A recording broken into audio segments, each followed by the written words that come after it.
Oi pessoal, estou entrando aqui. Se vocês puderem me dar uma confirmaçãozinha se o áudio está ok antes da gente começar, esperando os próximos entrarem. Boa noite.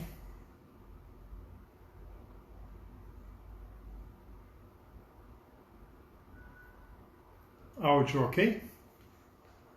Joia. Obrigado pela confirmação. Eu vou esperar um pouquinho então. Entrei acho que um minutinho antes, né, para a gente poder ir avisando já o pessoal. E aí a gente daqui a pouco começa. Bastante gente entrando, alguns conhecidos.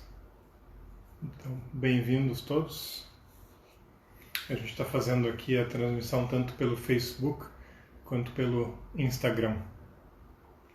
Facebook, os dois na verdade eu nunca tinha feito live ainda, né? Então eu estou acompanhando aqui pelo chat do Instagram. Pelo Facebook eu não tenho nem certeza se eu tenho como ter acesso a algum chat.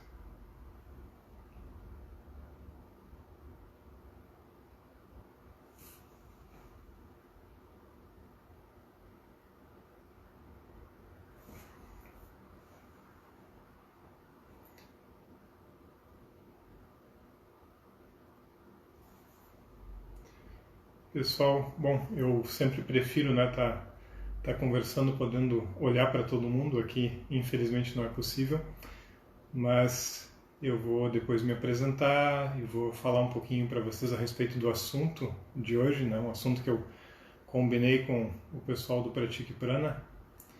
E aí depois vou dar uma olhadinha, depois de apresentar um pouco esse assunto, vou dar uma olhadinha nas questões que vocês vão colocando, que vocês colocaram durante esse período. E aí eu posso tomar um tempinho também para responder. Eu imagino que provavelmente a gente vai ter que fazer um período mais ou menos de no máximo de 35 a 40 minutos, que foi o que foi solicitado para mim, para não estender demais. Então eu vou tentar usar talvez os primeiros 15 ou 20 minutos para o assunto. Olha aqui, já estou vendo aqui a parte dos comentários também no Facebook. Então já dá para ir acompanhando por aqui também, pelos dois locais. Pessoal, acho que eu vou começando então, né? Vou começar a me apresentar, porque provavelmente quase ninguém desse canal me conhece. O meu trabalho é um trabalho que eu, digamos, batizei de Psicologia do Yoga, e o meu nome é Jorge Luiz Knack.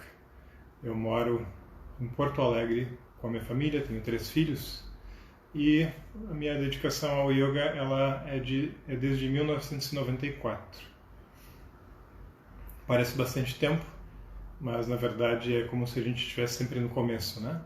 O que a gente vai conversar hoje é sobre um assunto, né? Me foi sugerido, né, que eu pegasse algum tema que pudesse ser interessante para vocês nesse momento, e eu achei que a ideia de isolamento versus relacionamento seria algo bastante relacionado com o assunto do yoga. Quando a gente olha para os dois, a gente pensa que isolamento e relacionamento são coisas opostas, mas existe uma relação profunda entre os dois, e é isso que eu queria conversar com vocês hoje. Então espero que vocês possam acompanhar, me fazer perguntas durante esse período, e a gente vai desenvolvendo um pouquinho.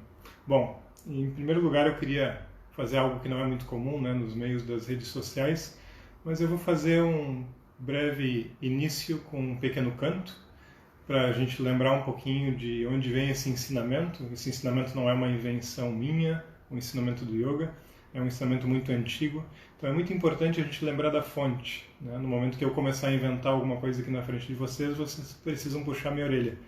Então a gente tem que lembrar um pouquinho de onde isso vem, para a gente poder então entender de verdade o que é esse ensinamento que está além, né, da compreensão de cada um de nós. Então vamos ao início, fazendo um breve canto, que é um canto do Yoga Sutra. São alguns versos que eles trazem a essência do conhecimento do yoga. Total são 195 versos. Eu vou cantar os 4 primeiros que começam a apresentação do sistema de yoga.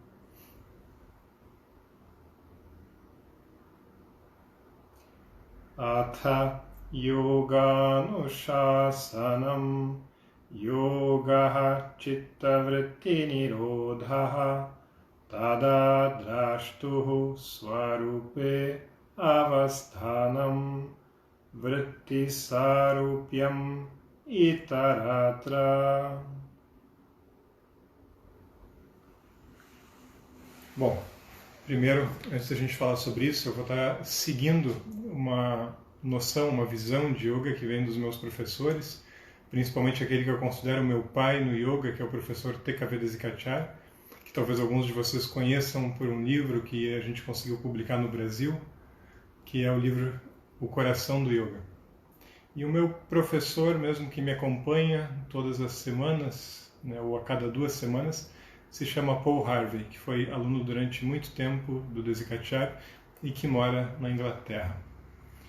O yoga é um caminho bastante pessoal, né, bastante íntimo, é um caminho individual, que a gente tem uma relação próxima com o nosso professor e sustenta essa relação durante muito tempo. Isso já mostra o quanto o yoga tem esse aspecto que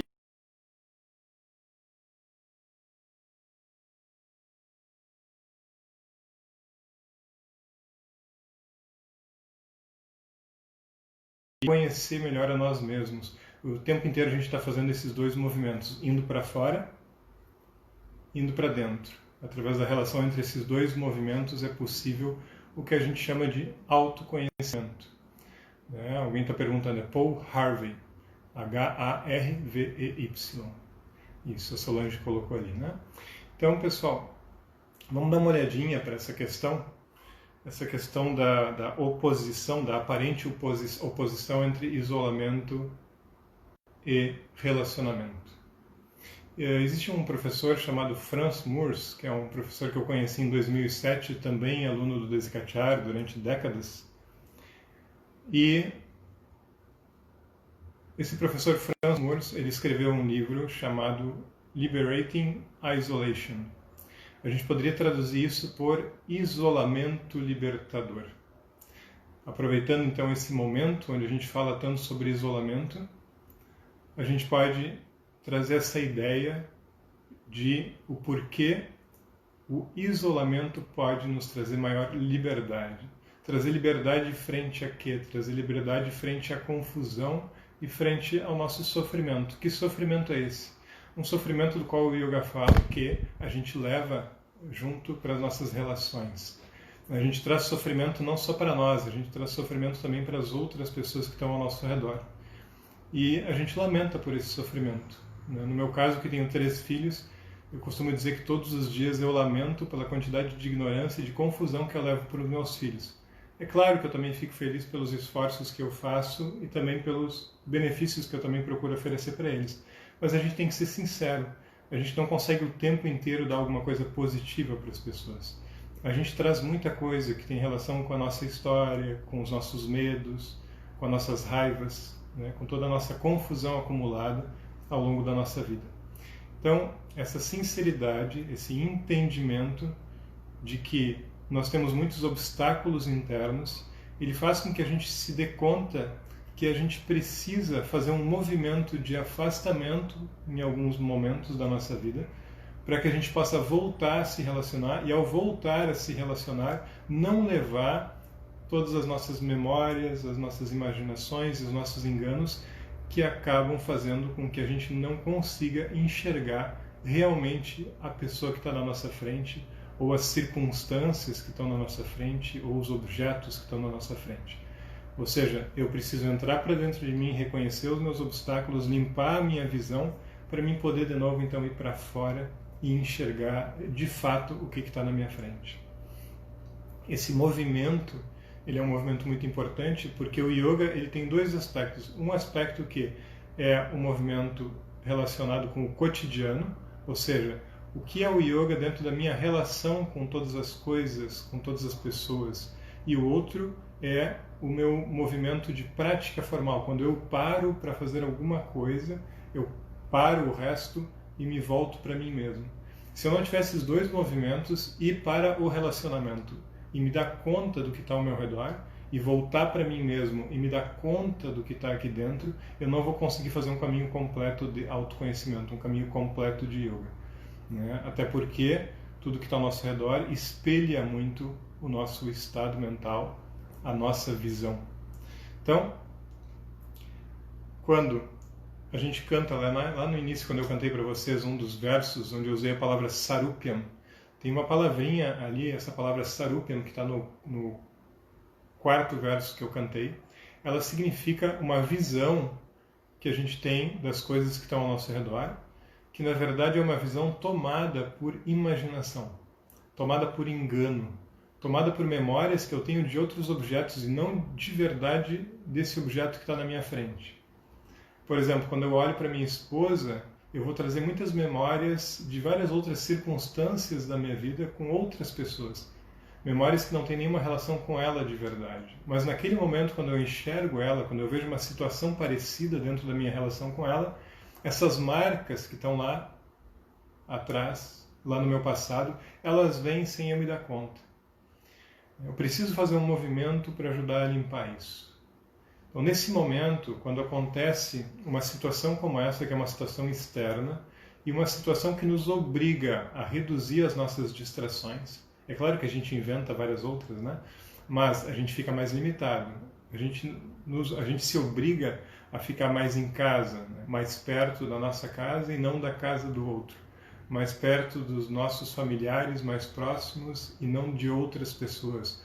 Mais perto das coisas que eu escolhi e que são mais íntimas para mim. No momento que eu sou obrigado a me voltar para isso, essas distrações se reduzem e eu entro em contato mais profundo comigo mesmo, gostando ou não gostando. Se eu não estou preparado para isso, muita dificuldade vai aparecer.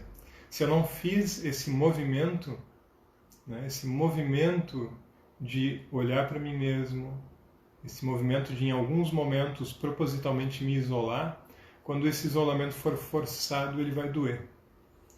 Porque as distrações vão ser arrancadas de mim.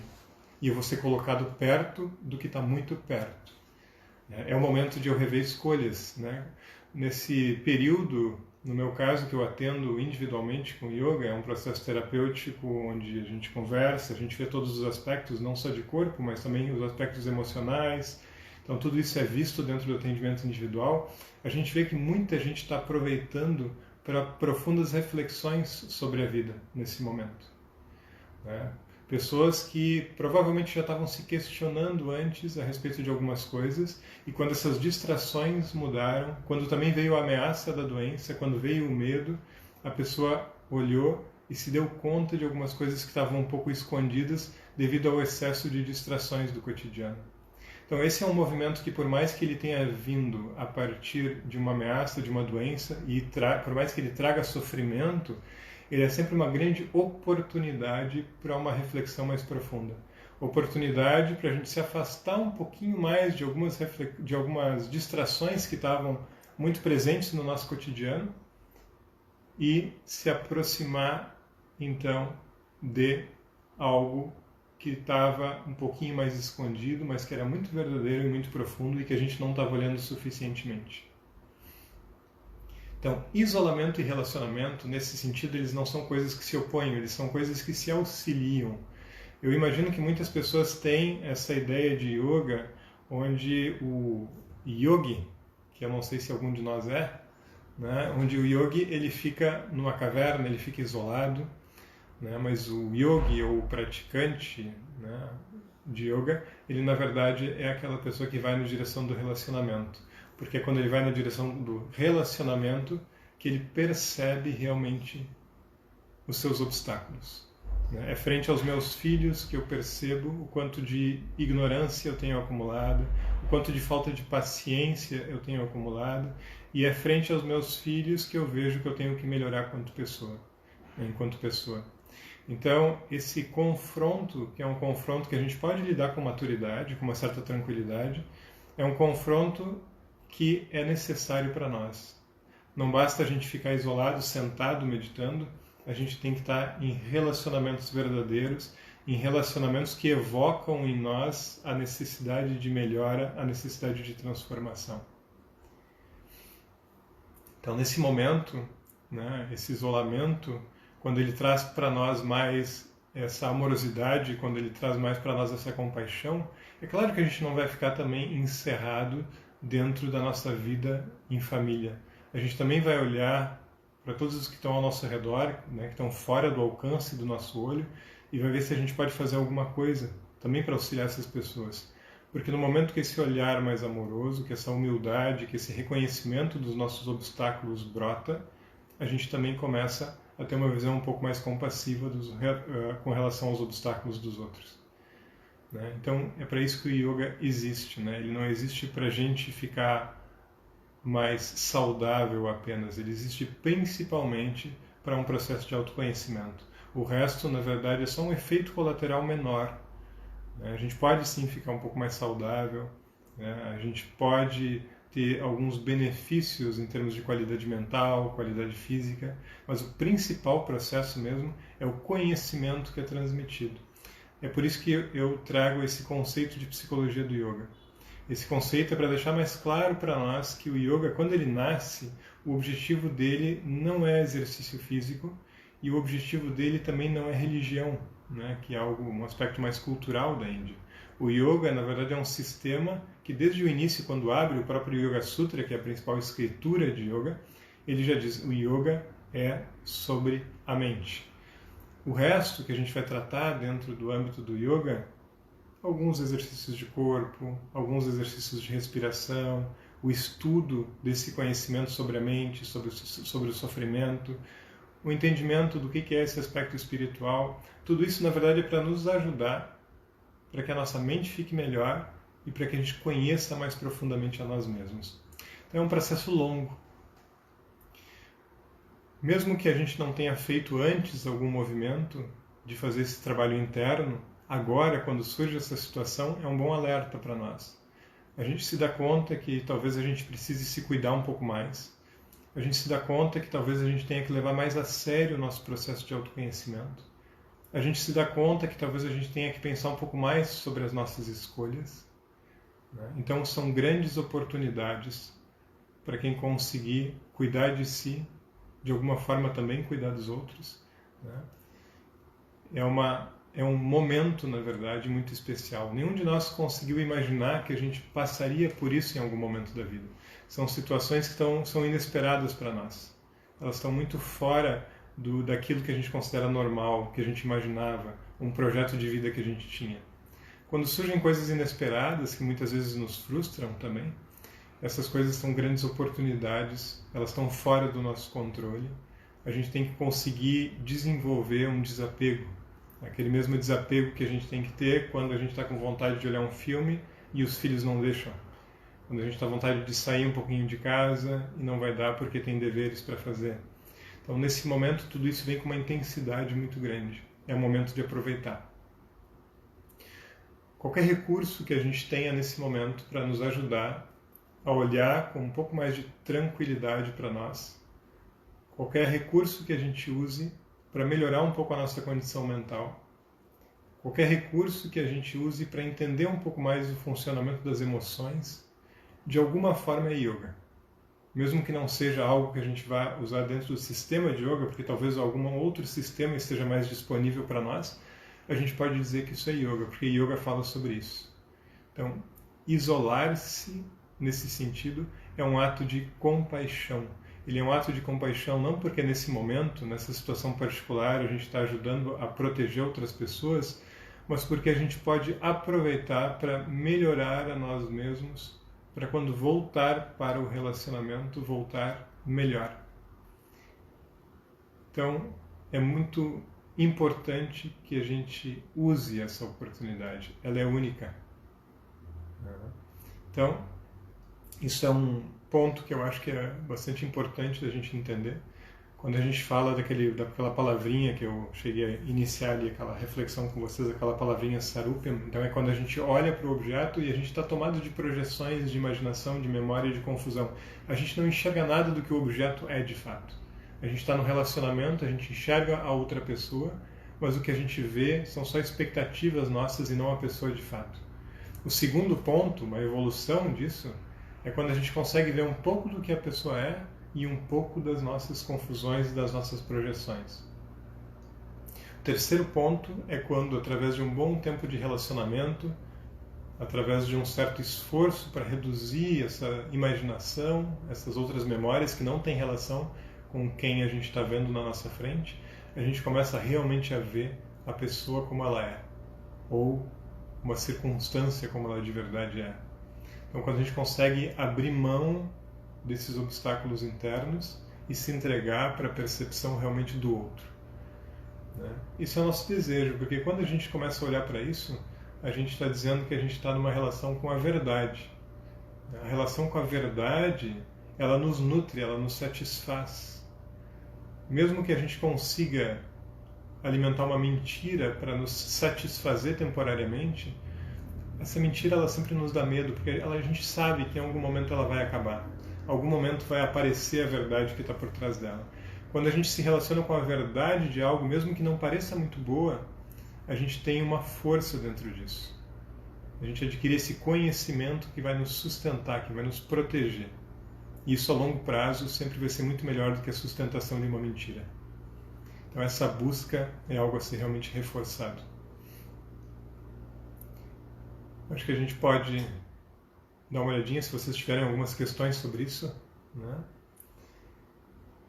Deixa eu dar uma olhadinha se eu consigo aqui passar um pouco por alguma pergunta aqui pelo chat. Não, com relação a estar travando eu não posso fazer nada. Vamos ver aqui que a gente pode dar uma olhadinha aqui. Bom, pessoal, se vocês tiverem alguma questão, eu vou falando aqui e vocês podem fazer qualquer pergunta durante a minha fala. Então, só lembrando para quem está chegando, nosso assunto é isolamento e relacionamento, onde essas duas coisas se tocam, né? Eu vou colocar mais um ponto aqui para vocês, que é como é que a gente vai lidar com essa percepção desses obstáculos internos. O que acontece? Quando a gente olha de uma forma verdadeira para nós mesmos, a gente não vai ver só coisa bonita. Assim como a gente lamenta por alguns relacionamentos, algumas coisas que trazem até mesmo raiva para nós, a gente também já fez com que muitas pessoas sentissem raiva da gente e vai continuar fazendo. Porém, a gente pode se dar conta disso, a gente pode olhar com uma sinceridade, reconhecendo essa nossa limitação. Então, o primeiro passo é esse reconhecimento. Esse reconhecimento ele traz uma certa humildade. A partir desse reconhecimento, a gente vai ter que nutrir um pouco mais o nosso acolhimento, porque a primeira coisa que vem com o reconhecimento dos nossos obstáculos normalmente é culpa e julgamento. Porém, essa culpa e esse julgamento, ele na verdade não tem um movimento, né, útil dentro de nós. E por que isso? Porque assim como nós temos obstáculos, todos ao nosso redor têm. É muito melhor que a gente coloque no lugar da culpa e do julgamento, que a gente coloque no lugar disso a tentativa de nutrir mais amorosidade, de mais reconhecimento de que isso vai fazer parte da nossa vida, a gente quer melhorar, só que tem algumas marcas que são muito fortes dentro de nós. Marcas diferentes para cada pessoa, mas cada um tem o seu bolinho ali de marcas intensas que não conseguem ser modificadas de uma hora para outra. Então a tolerância é muito importante com relação a isso, com relação a nós e com relação ao outro. Então, primeiro ponto, o reconhecimento dos obstáculos. Segundo ponto, o acolhimento adequado a isso que a gente vê. Terceiro ponto, a redução dos sintomas, ou seja, melhorar aquilo que a gente percebe que está atrapalhando muito a dinâmica da nossa vida. Ou seja, digamos que eu estou passando por um estresse muito grande, uma ansiedade muito grande, e eu preciso dar uma caminhada, eu preciso procurar alguém para conversar. Então eu vou usar alguns recursos para temporariamente ajudar a melhorar um pouquinho da minha qualidade mental. E outro ponto, que é o quarto ponto, né, depois dessa melhora, ou durante essa melhora do sintoma, da parte mais aparente do problema, também começar a tentar entender a causa disso, causas mais fundamentais.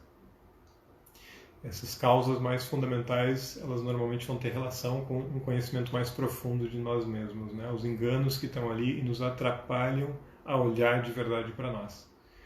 Então, esses 4 pontos, né? Então, primeiro, o reconhecimento do obstáculo, uma capacidade de acolhimento frente a esse obstáculo, um trabalho em cima da redução dos sintomas que esses obstáculos nos geram e um trabalho em cima da redução da fonte realmente do problema. Tem alguma questãozinha aqui, né? Nossas confusões. Como sabemos se estamos confundindo a verdade? Eu acho que é a questão, né, de como é que a gente vai se dar conta, não sei se eu entendi direito, tá? Desculpe. Mas se a gente vai se dar conta que aquilo que a gente está vendo é uma verdade ou uma mentira, né? Então, um engano nosso, né? Na verdade, a notícia não é boa. A gente não vai se dar conta, né? Ou talvez a gente se dê conta apenas por alguns sintomas, né? No Yoga Sutra, por exemplo, é falado que dentre os sintomas que a gente percebe são uma respiração ruim, tremor no corpo, instabilidade, né? Uma ansiedade mais presente que traz inquietação, pessimismo e o sofrimento emocional como um todo. Então, mas também esses sentimentos eles podem às vezes nos enganar um pouquinho, né? Não é algo tão fácil, tão simples assim. Na verdade, a gente só vai conseguir perceber melhor um engano através da trajetória a médio prazo e a longo prazo, quando a gente olhar para trás. A maior parte dos enganos nossos a gente reconhece quando a gente olha para trás e percebe que lá há um ano, ou até mesmo às vezes há 2 semanas ou ontem, o que a gente fez não foi legal. O que a gente fez não estava correto. Na hora, normalmente a gente é tomado pelo engano, a gente é tomado pela confusão e por isso que a gente age daquela forma. E não tem nada de errado com isso. Na verdade, quando a gente olha para trás e enxerga um engano, o que acontece? A gente sabe que a gente está melhorando. E é bom que a gente deseje isso, né? Tomara que a cada dia a gente olhe para trás e enxergue um engano, porque isso significa que a clareza está aumentando. Então, infelizmente, na maior parte das vezes, a nossa forma de reconhecimento vai ser olhando para trás e percebendo que agora eu tenho uma visão um pouco melhor, porque eu estou num caminho de autoconhecimento, de autoobservação, de estudo, né, sobre mim mesmo. A pergunta aqui, onde você falou que está escrito, né, a respeito dos sintomas desses enganos, né, no Yoga Sutra. Então, o Yoga Sutra é a principal escritura do que a gente chama de Yoga Darshana, ou do sistema de yoga. A tradição védica é a tradição de base de todo o sistema de yoga. Vocês provavelmente já conhecem, mesmo as pessoas que estão começando a olhar para esse assunto yoga, já devem ter ouvido falar, por exemplo, do Ayurveda, talvez já tenham ouvido falar sobre Sankhya ou sobre Vedanta. São conhecimentos da Índia que fazem parte de toda essa tradição de lá. O Ayurveda, por exemplo, é o conhecimento da medicina. O yoga é o conhecimento sobre a mente, é a psicologia. Então, existem vários sistemas de conhecimento. Dentro do sistema de conhecimento do yoga, por exemplo, a gente tem uma escritura fundamental que é reconhecida pelos grandes mestres dessa tradição da Índia, dessa tradição védica. Esse sistema chamado Yoga Darshana, ele é principalmente apresentado por uma escritura chamada de Sutra. Sutra é o formato do texto. Então, é um Yoga Sutra. É um determinado tipo de texto especial para apresentar um sistema de pensamento. E esse sistema de pensamento é chamado de Yoga. Por isso, então, Yoga Sutra. São 195 versos que falam a respeito da essência do Yoga. A Ayurveda é a medicina mais antiga do mundo? Eu vou dar uma de Raul Seixas, né? Mas do lado contrário, né? Eu não estava lá.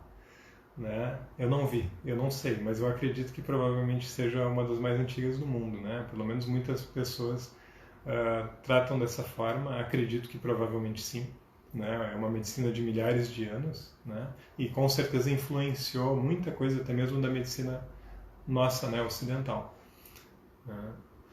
já ouvi falar sobre algumas historinhas, né, a respeito de algumas, até mesmo algumas cirurgias, algumas visões do Ayurveda, que na verdade até hoje elas são muito presentes e influenciaram a nossa própria medicina. E hoje, graças a Deus, tem pessoas fazendo trabalhos maravilhosos de Ayurveda, né? Um deles é o Vida Veda, né? É o Mateus, que fala também, faz um trabalho muito interessante, né? Conscientizando a respeito do que é o Ayurveda, o que é essa medicina. Então é uma área de conhecimento maravilhosa, eu gostaria de conhecer muito mais a respeito, né? Tem vários alunos que se dedicam muito a isso, mas não é uma área de conhecimento que eu domino de verdade, né? Mas é um conhecimento realmente muito importante, muito complementar ao conhecimento do yoga. Por isso que eu procuro muitas vezes me cercar também de pessoas que trabalham com a Ayurveda para me ajudar no meu trabalho também, né? Bom, então, quando a gente está tentando entender, vocês estão perguntando, muitos estão perguntando sobre essa questão, né, do Yoga Sutra, ou de onde vem determinado assunto que eu estou falando. Se vocês querem conhecer um pouquinho mais a respeito disso, por exemplo, esse livro do Franz Moers, que é o Liberating Isolation. Esse livro ele só existe em inglês, infelizmente, mas ele é um livro que, na verdade, é o Yoga Sutra comentado, né? E no livro O Coração do Yoga, do meu professor Desikachar, que, na verdade, faleceu em 2016, e o meu professor de verdade próximo, né, atual, hoje é o professor Paul Harvey, né? O professor Desikachar tem esse livro em português, que é O Coração do Yoga, que traz uma versão introdutória do Yoga Sutra. Uma pergunta: qual a tradução para quem quiser começar a estudar o Yoga Sutra?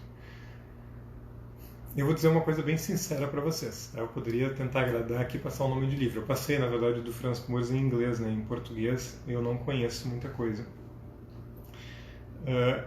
Quando a gente começa a estudar, e quando eu comecei a estudar, por exemplo, o Yoga Sutra, e comecei a pegar livros, aquilo só me gerou confusão.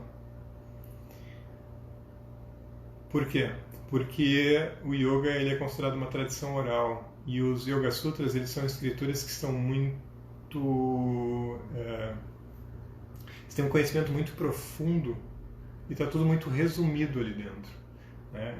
O propósito dele foi ser escrito para ser uma espécie de manual do professor.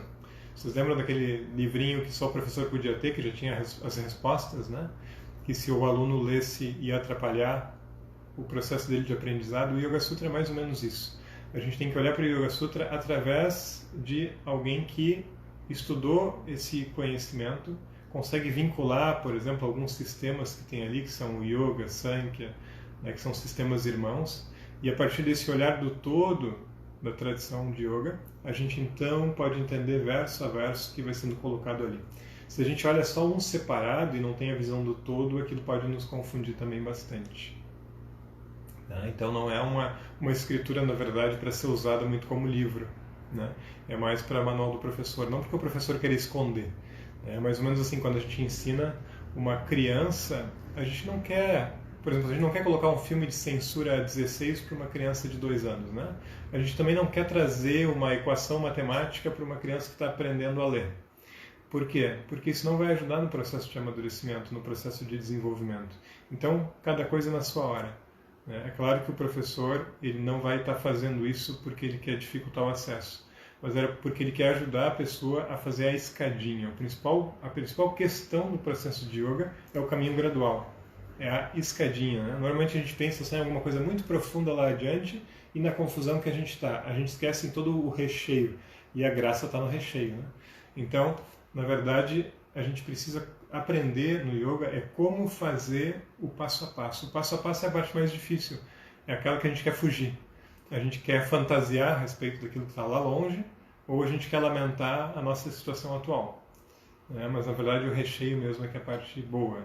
A gente vai poder já agradecer, vai poder aproveitar muito aquilo que está no meio do caminho e vai ver o benefício daquilo, não só para nós, mas também para as pessoas que estão ao nosso redor, né?